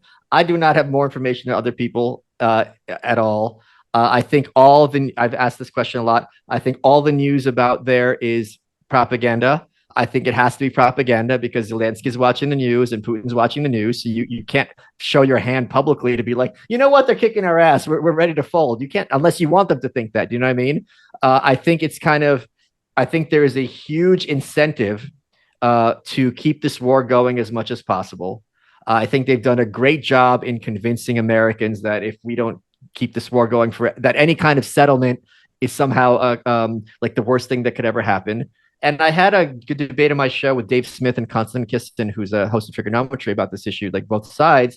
And the question I had for Konstantin, that must have been a great show. It was great. It was a great show because I learned a lot. Everyone learned a lot. They're very respectful. I go, you're not claiming that like if Putin, like why is like devil's advocate? I said, why is it so bad if Putin like literally conquers Ukraine? Are you saying he's going to have genocide? Are you going to say, he's going to murder them? Like he's like, no, it's like it would be horrible, but no one's claiming that it would be like a Saddam Hussein dictatorship situation. I go, if that's the case and that's from your mouth, like I don't. And the also thing is, we can't let him win. Are you saying nukes? Are you talking about nuking Moscow or killing like hundreds of thousands of Russians? I'm not in favor of that. So at a certain point, someone is going to have to cut some deal to save some face. And this idea that, it's definitely going to be the case that Putin's going to have nothing to show for this war, that makes him he's got a big incentive to have something to show for it. So it's really a fucked up situation. And I think anyone who wants it to be black and white, even if you're going to make it out that Putin's evil and Ukraine is good, the idea, the answer is like, we have to win. It's not that simple. It's never that simple, unless you're saying you want to do some kind of Germany 1945 situation where we invade Moscow and conquer Russia and bring it under our thumb, which no one is really claiming for. So I don't have any good answers. And I think this idea that it's a simple situation is just inaccurate. This isn't Kuwait in 91 either.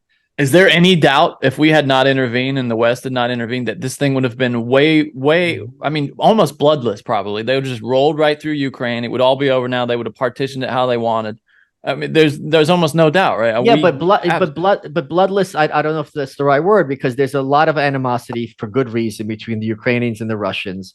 And the idea that like Putin comes in, just conquers, and now they got to be a Russian's thumb. It's like, well, at least no one was killed. That's not a happy ending either. So that's something. But there is no happy ending to this. Correct. But everything in the media says that the happy ending is just a function of having enough willpower. Like that is literally the through line through all the media, and it's a fucking war. People die in wars, and again, like if you said, even if Putin conquers, it's not a happy ending because now these people have to live under the thumb of Russia again. Something they fought against, and in the early 90s, they despise the Russians, and with good reason. So there is no like really happy ending here, and that's what makes it horrible. And also, the idea that like we got to let Ukraine into NATO, and this is just the obvious good idea. It's just like when you're dealing with international politics, few things are obvious. And few things are black and white. And today, the guy we're shaking hands with today is going to be killing us tomorrow. So, I think people need to be aware of that. Do you think letting Ukraine into NATO is a good idea? No. I think that's crazy. Am I wrong? Insanity. No, it's insanity. I mean, what we did with Afghanistan all over again with the Russians, with the Soviet Union, where we put all this money and pumped everything into Afghanistan. We wanted to get the Russians their own Vietnam is what it was, the Soviet Union. And then all of our soldiers, when they went over there during the war, ended up being attacked by the very weapons that we had left there. So if I'm not mistaken, in the last week, Zelensky himself said, like, getting Ukraine into NATO is a terrible idea. I thought he said that. I could have sworn I saw an article to that effect. It's just brinksmanship. Yeah. China loves this, so right? How we're throwing all our money at Ukraine whenever they're ready to go to Taiwan. There goes half our shit.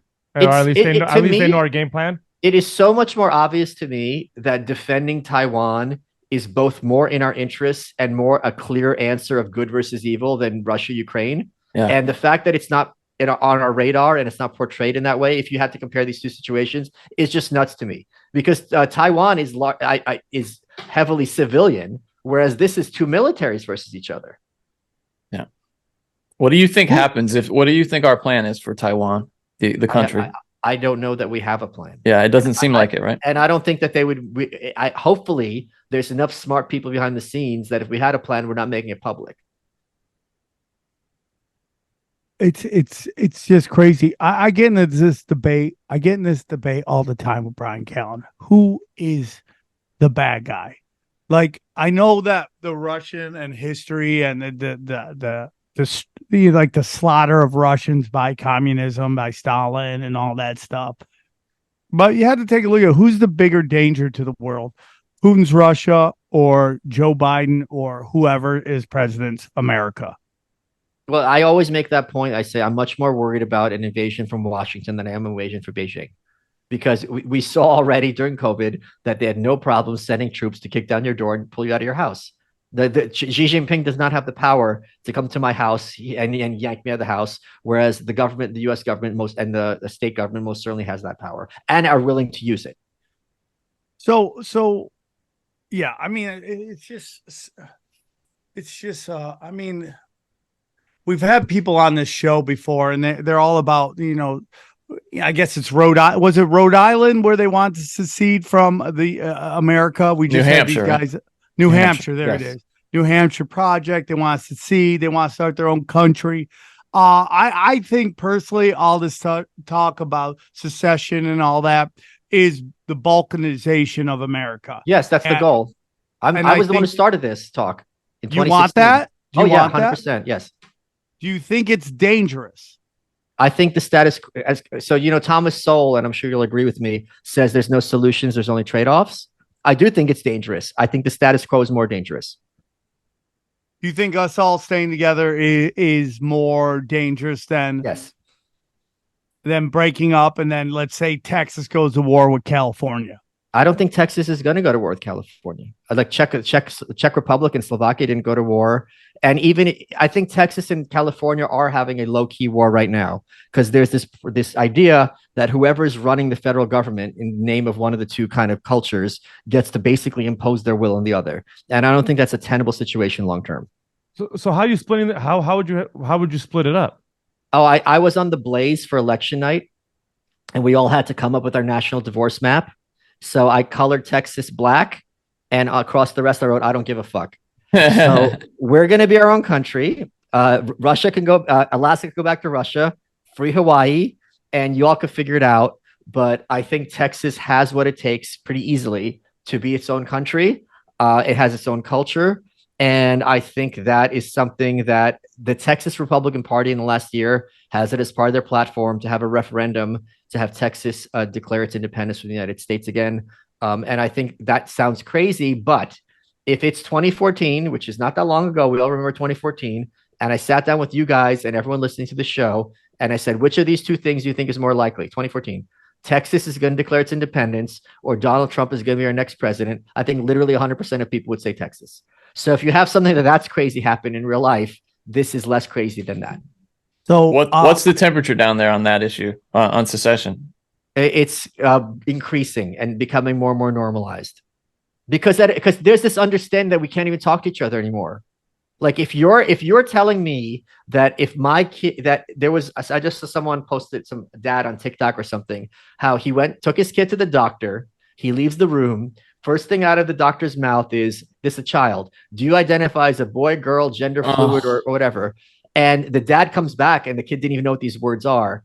If you live in a culture where that is not only acceptable, but is going to increasingly be mandated, if you live in a culture where it is appropriate for a teacher to give a kid puberty blockers and have them identify whatever they want, and if the parent doesn't do this, the parents can go to jail, which is where we're going with this. I don't see any bridge between that culture and a culture that regards that as depraved child abuse. I don't see that. Am I wrong? And that kid and that doctor had been that kid's doctor for a very long time. It was a random question. Is that right? Yeah, it's not like it wasn't like he was giving them signs of like, "Hey, are you?" No, it was random. He'd seen him for 3 years, and then comes for the fourth year, and the fourth year just has to ask that question. I did not know that. Yeah, I had read into it. It wasn't like a random doctor. It was their general doctor. That makes it much worse. Yeah, that's why the dad was so mad, because he's like, "Dude, you have been my doctor for this long, and you're gonna ask my kid if he's transgender all of a sudden?" I have a friend who just moved from California. She's a shrink. I don't want to use his name. It is now the law in California that if you have a patient who has questions about their gender identity, which is not uncommon. You know, young tomboys, Right. guys like a sissy growing up. We all grew up with kids like this. It's Right. perfectly normal and common. If you encourage them to be like, wait a minute, maybe you're like effeminate, maybe just because maybe you're a lesbian, maybe you're just a butch straight girl, whatever. To say that to kind of discourage them from transitioning, you can lose your license. It's So if That's madness. unbelievable. That's why you have people like Andrew Sullivan out there. I mean, some of the gays are the most active against this whole philosophy of life because, it's really what it is making here's gay the people thing. have irreversible surgeries. But here's Yes. the thing. There's all of these possibilities are possible. You could be a butch straight girl, you could be a butch lesbian girl, or you could be a trans man, right? All of those three. So to have the law say everyone who has these questions has to be the third choice is first of all false on its face, right? And second of all, this is the fact that we don't want to interfere between a doctor and a patient when it comes to abortion, but when it comes to a doctor and a kid who has kind of questions about who they are, you have to funnel them in this one direction where they're on medication all their lives. And that's not even talking about the effects of hormones on the psychology. Everyone understands that if a bodybuilder is on steroids, testosterone, a woman is pregnant, her hormones through the roof, it fucks with your head. Suddenly you give a kid hormones and everything's going to be fine. That just is crazy in and of itself. Even if you give a boy testosterone, a female estrogen, that's still going to affect their psychology and their well-being. So I don't see any way forward when you have a population that thinks one way on this and the other way, how you can resolve this. I don't. Yeah, and if I'm wrong, please tell me. No, what upsets me is the hypocrisy of how many of these people that are pushing this are on psychological medication and going to therapy mostly for trauma, childhood trauma. A lot of it's sexual childhood trauma. And then they turn around and act like pumping kids full of hormones or, allowing a man to dress like a street hooker to come in and read Dr. Seuss to kindergartners. To me, I don't even care. I like drag queens. I've been to drag shows. They're great in adult venues. For adults, it's like Chippendales or strippers.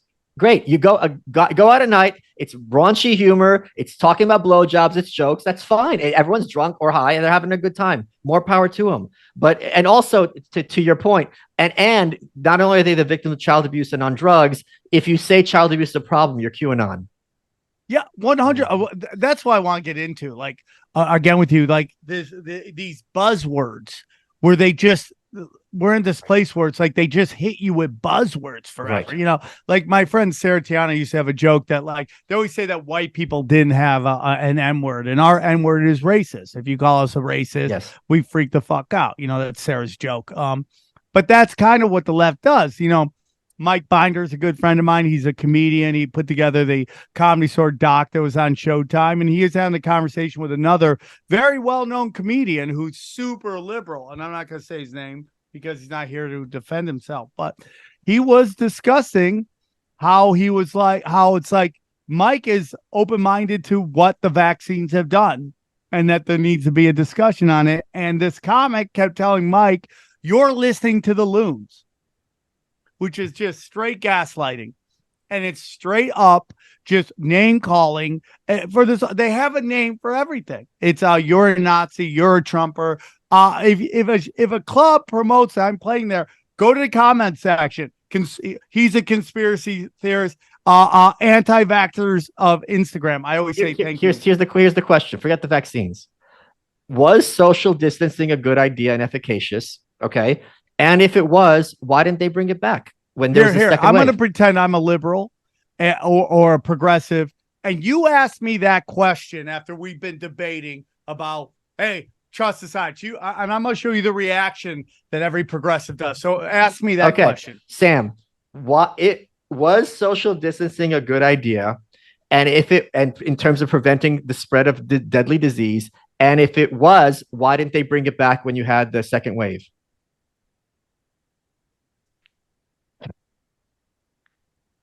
I didn't realize they just disengage. They don't even listen to you. I didn't think it was possible to get Sam Tripoli to shut his mouth.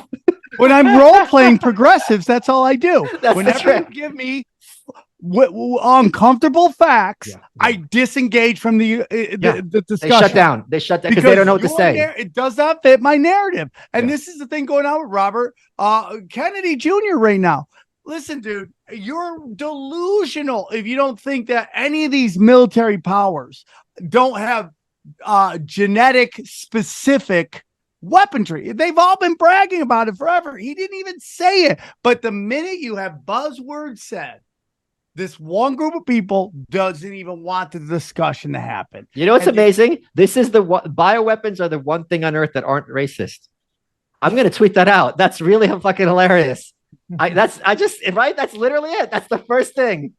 Are you tweeting it right now? Right now. Oh, apparently, we're at the birth of a tweet. Everybody, It's gonna go viral. I have a feeling it's gonna go viral. I'm gonna retweet it. I'm doing gonna it right. Yeah, That's good for 20 likes. apparently, bioweapons are the one thing on earth that can't be racist. That's true. Yeah, it's like unbelievable to me, and it's just like here it is. And you go back to your white women thing. Political correctness is all about making white women comfortable. Yes. That's what it's all about. I have a joke about it. It's called oppression math. At the top of the oppression Christmas tree, the Christmas star is a fat black gay midget. That's the most oppressed group out there. They can say the N-word. They call everybody, fuck boys. They can just go on forever. They are the most oppressed. And the punchline is Kevin Black's only two of those. I mean, Kevin Hart's only two of those. And look how big he is. So it's just the truth. So you cannot, I have this bit, Mike, it's my new bit. It's called Everybody's Retarded, right? And I just list how everybody's a retard and they all do retarded shit. And I'm going to be honest with you, it crushes in Los Angeles. And they get real quiet at first because they go, blacks do retard shit. Jews do retire, and then they get real quiet, and then I just keep going, digging deeper, and at the end they're laughing at it because it's just the truth. Everybody has some fucking idiots in their group, and this broad strokes of defending everybody like any group is unicorn. I'll give you a good story with this. I interviewed Chris Cantwell for my book, The New Right. He was the one they called the crying Nazi at Charlottesville. He went to jail as a result of his interaction with that. And I go, Chris, I have had people come at me and say the only reason that I'm against North Korea and I did a book about North Korea is because they're anti-Israel and I'm Jewish. And the Nazi goes, well, what do you want me to tell you? There's idiots in every group. Like, so even he was just like, yeah, I don't know what to tell you. They're fucking. He wasn't even defending the Nazis to a Jew. He was just like, yeah, you're right. What? Yeah, every group. It's like every so group. Interesting because, we get into Nazis. Everybody's a Nazi, and at the basis of Nazis is fascism, right? Yep. And, so you brought up earlier about the banks and how that Nigel I forgot how to say Farage in England, he's having his bank account shut down, and like people just don't understand what real fascism is. And so you just had the Senate hearing where they had the woman from Twitter, and hold on. I gotta cut you off because it's not they don't understand, they don't care, because people whose entire lives are governed by obedience think, listen, I play by the rules, I play ball, I don't care. This is never going to happen to me because I'm always going to be part of the in-group. And they're not wrong necessarily. They'd be the first ones calling the phone on Anne Frank. You saw it during COVID. They were patting themselves on the back that they dropped a dime on whoever they saw not wearing a mask. They took the photo, and everyone on social media is, stand up and clap. They can't wait to turn in their countrymen. So of course they don't mind fascism because that gives them status. You know who's going through that right now again is Robert Kennedy Jr. All these women in his life are just fucking snitching on him or turning their backs on him. First of all, when he was beginning this like anti-vaccine, vax mandate, yes, his own wife sent out an invite to a party saying proof of vaccination. And he had to make a comment going, sometimes you're not the king of your castle. Wow, I didn't know that. Holy Cheryl Hines. Wow, I didn't know that. Yeah. And then, dude, on top of that, and I don't like talking about people's families, but then his own wife gets a big write-up, I think, in the New York Times. That I remember, And she's like, Robert Kennedy's crazy, but that doesn't mean we can't like his wife. And I'm like, I've been in Hollywood long enough that those stories don't get written unless someone's PR person Yes. goes to someone and asks them to write this story. Yes. His own wife is like, yeah, he's crazy, but I still want to work, which to me is like, I'm old school. Like I always defend the people in my life, my friends, my family. I'll go to war for them. But then his own sister, after he makes those statements about who COVID affected, who it did infect, his own sister comes out and is like, we're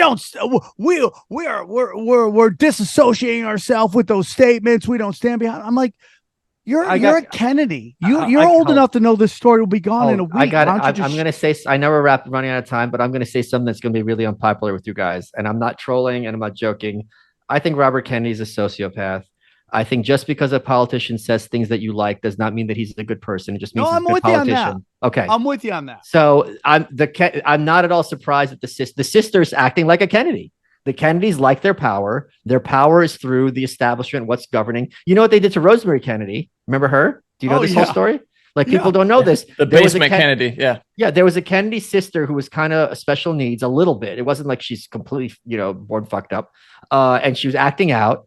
This was in the 40s, 50s. I don't remember when it was. So they gave her a lobotomy. And what I learned by reading a biography of her is you have a lobotomy, you have to be conscious.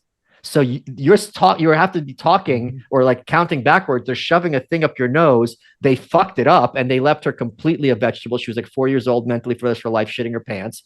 And they just vanished her. Look this all up. This isn't tinfoil hat shit. It's on Wikipedia. They vanished her to some home. I don't even think they told the other kids. They're like, oh, she's on sabbatical. And that's part of the reason they started the Special Olympics, because they felt guilty of what they did to their own sister. Yes. So this family is very, very evil. No, 100. I mean, like, dude, driving a car off a bridge. Yes. So like, I like a lot of things he's saying, but this guy is not your friend.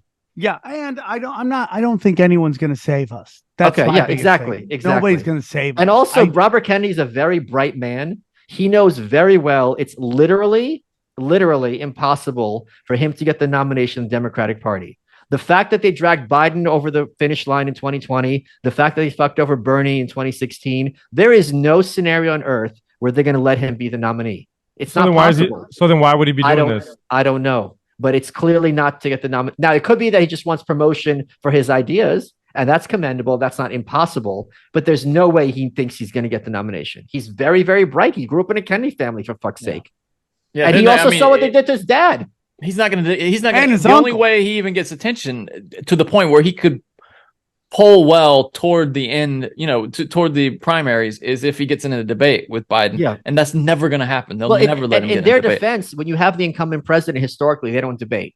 So there. I mean, it's how often even do you have a real establishment candidate running against a sitting president? Yeah, almost exactly. never. That's never, almost never right. So that's kind of like people like, oh, I can't believe they're not debating. They never do. If you got the White House, you're not rolling those dice. You stay with your guy. That makes perfect sense. So as we're about to wrap it up here, you come. You're like Haley's Comet. You come on every 80 years, right? And dude, you're showing your age. The kids don't know what the fuck Haley's Comet is. Come on, dude. You got to say Hail Bop at least. Jesus. Okay, you're Hail Bop. I got the shoes on. What do you think the next couple of years looks like? Mayhem. Chaos. I think it's going to get much worse in terms of, because here's the two things that are happening. People don't know how to talk to each other, which I kind of in favor of, but also when you have these echo chambers, things get stupider and stupider because you don't have anyone on the other side kind of holding you accountable and be like, hey, Sam, that's kind of fucked up. Everything about this, you're like, yeah, you're right. That is kind of dumb. So when you have people having these circle jerks, things go in a wacky direction. And I don't know where it's going to go, but it's going to get a lot uglier. And I'm also very worried that things are going to get more authoritarian and violent, because when you're fucking with people's kids, it seems crazy to me that some dad out there isn't going to be like, fuck this shit. And I don't see how you avoid that. Last question. What would be your response to this cultural decay? How do we, like I always say, the best way to fight globalists is with localists, just like on a local level, all the board education meetings, city councils. What is your thoughts on how to push back against that? Nuke Washington. You heard it here, bro. Nuke Washington. Michael Malice, thank you so much. I love talking to you anytime, all the time. You have an open door to come on the show. And please hit me up if when you're in Austin next. We're working on it, dude. We're trying to make it happen. I'd love to come out with Eddie Bravo. I'd love to see you, dude. His book is The White Pill, A Tale of Good and Evil. It is available wherever you buy books or on his website. So grab that right there. And yeah, man, thank you so much, brother. Always a pleasure.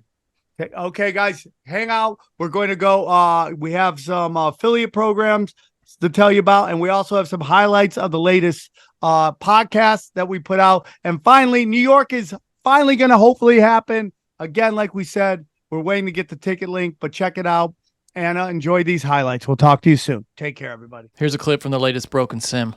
Tucker Carlson snatched the soul of Mike Pence this week. Not just on a Mike stage. Pence, but he went through all of them. I want to hear It's his beautiful. Nina Hartley one, or not Nina Hartley, or what? That's the porn star. But Nina, what's her name? Let's just play that. He just destroys Mike Pence on stage. I'm sorry, Mr. Vice President. Have you? I know you're running for president. You are distressed. You are distressed. The Ukrainians don't have enough American tanks. Every city in the United States has become much worse over the past 3 years. Yeah. Drive around. There's not one city that's gotten better in the United States. And it's What we're about to see is a suicide. Yeah. The last time we ever saw a suicide like this was when that guy way back in the day fucking put a gun in his mouth and pulled the trigger. Do you Oh, that remember? guy at that meeting, that city meeting, that city council meeting? Yeah, where he's like, no, it's the movie, the song "Hey Man, Nice Shot" is based off That guy at that city council meeting, who right? put a gun in his mouth. And Yeah. pulled it- yeah. Dude, that watching that video like fucked me up as a kid, man. Yeah. Because there's so much blood like coming out of his mouth and stuff. Oh, it's horrible. Yeah. So this is the next one. There's this guy. He got busted or something, and he got really embarrassed. And so he showed up to the city council meeting With a where bag? He was, a bag with a handgun in it, and blow his fucking brains out. Yeah. It's gnarly. Don't watch it. visible. Our economy has degraded. The suicide rate has jumped. Public filth and disorder and crime have exponentially increased.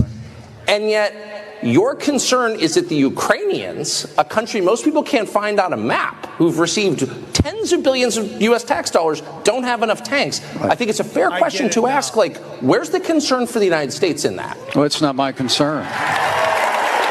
Tucker, I've heard that routine. Oh, you get why he said, yeah, because Yes. they're trying to get him. They're trying to say I Mike get- Pence says that America is not his concern. That's not what he meant. That's not what he meant, but that's how it comes off. Oh, big time. Yeah. And That's it's how it comes it's screwing off. him He's everywhere. done. Yeah. Stick a fork in you. Yeah. You just said your concern is, because the answer is, why is that your concern? Why is your concern about Ukraine?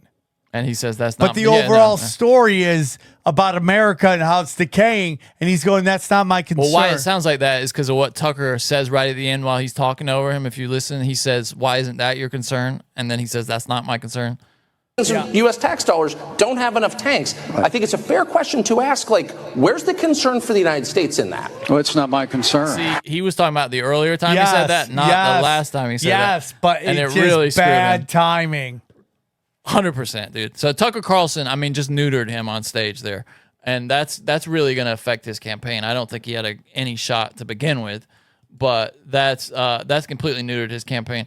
Now, you did send me this video of someone getting. Do you still want to? Yeah, I love look at this. that. Okay, hold on. All right, I'm never going to go home, bro. You sent me this. And you told me it was Mike Pence getting hit by a water balloon. That's what someone told me. Now, by the way, where's that guy's leg?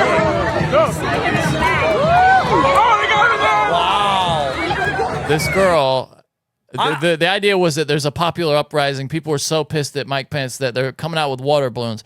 Turns out this is from some kind of march with public officials where everybody throws water balloons at him. It's something they do every year. That guy, it's not Mike Pence. It's somebody from Nassau Oh, County. so they do this? Yeah, it's a thing. Yeah, in like Stewart Manor, New York, it says the water balloons and soaker guns are a long tradition at the Stewart Manor Parade. Wow. So it's not Mike Pence. Wow. What do you think this thing is that where people make videos like that and say they're one thing and they're not? You know what, dude? Why? I think a lot of that is controlled opposition to cause fighting and to make certain demographics look crazy and stupid. Yeah, I guess so. I mean, I just feel like you got to be on guard all the time. All the time. All right. A couple more stories, then we're done. Johnny, I'm gotta saving something for next week. I got two. Give me two. Okay, this is from Fox News. Doctor reattaches boy's head after car accident thanks to amazing surgery. All right, guys, real quick, I want to tell you about our affiliate program on samtripoli.com. I'm working with some really wonderful people trying to get you the best of the best that I think is important for you in the upcoming zombie apocalypse, okay? So we have, if you're looking for gold and silver, who knows what's going to happen with the fractional reserve banking system? It could collapse at any moment, maybe in August. We don't know. If you go to buy gold and silver, go to samtripoli.com, samtripoli.gold. You can join the Wise Wolf program, and they will ship out to you monthly installments of precious metals. I do it every month. I'm getting sent precious metals, a lot of silver, some gold. I love doing it. It's a great way to stock up on precious metals. Aqua Cure hydrogen gas. I've had people hit me up, tell me they love doing it and how it's really working for them. I have it at home. I have to hook it up. It's a lot of stuff I'm working on, but I'm going to put it together so I can start breathing that sweet, sweet, sweet hydrogen, man. Give me that sweet hydrogen. But click on that. You can use the promo code right there. It says it right there on the banner. Use that. Joel Staley is a good friend of mine, and he helped me lose a lot of weight. I am now doing a 75 hard, leading into going back into fasting. I'm training my body, doing fasting. Joel Staley has a proven system that will help you lose weight. Again, just click the banner, use the promo code, and Joel Staley will work with you. He's going to help you, if you do it right, lose 25 to 50 pounds in 90 days. That's like half a person right there. Harley Ray. We love, yay. Yeah. We love the Harley Ray people. We love them. Look at that size of that. Was that crystal right there? Holy dude, cow. I got a ton of these for she sent them to us for broken salmon. They're great, man. Look at those. Damn, bro. They're huge, dude. They're huge. I know XG thinks there's something else. I was about to say, careful with that, ladies. Yeah, okay. Going back. Again, if you just use... God, those are big. What? I mean, that's like her whole forearm. Yeah. Easy, guys. Easy. They listen to the show. Their parents listen, too. Please stop. But if you use Swarm 15, you get 15% off anything you're buying. And finally, Legal Shield. If you're looking for some legal help, they do a monthly thing. And with that, you can they got different law firms they work with that can help you sign up and get some legal help on certain things. So check that out. Again, Legal Shield, they're there to help, and that's our affiliate. So, all right, check it out. Help us, help you, help us, help you. And here's a quick sneak peek of Conspiracy Social Club. Enjoy. What I'm very nervous about is August, that this BRICS summit's going to happen, in which all these major players with a bunch of little countries are going to announce that they're going on their own international monetary system. They won't. They're on the dollar. Nobody's going anywhere. The dollar is still strong. It's still the currency. You're not going to be able to just change that way. There's just too much trade going on with the dollar, bud. Well, and there just is. So, Brian, all this talk of BRICS is just the dollar's stupid. Already digital. What? The dollar's already digital. What's going to replace the dollar? Brian, yuan? Can we have a moment real quick? The Brian. yuan. Brian, can we have a moment real quick? You mean the Can I ask you something, Brian? Brian, can I ask you something? Sure. Are you playing a character right now? No, I'm not. Is this called Guy with Head Up His Ass? No. We go deep, homeboy. Aaron, open your mind. Drink from the fountain of knowledge. There's lizard people everywhere. That's some interdimensional shit. Wake up, Aaron.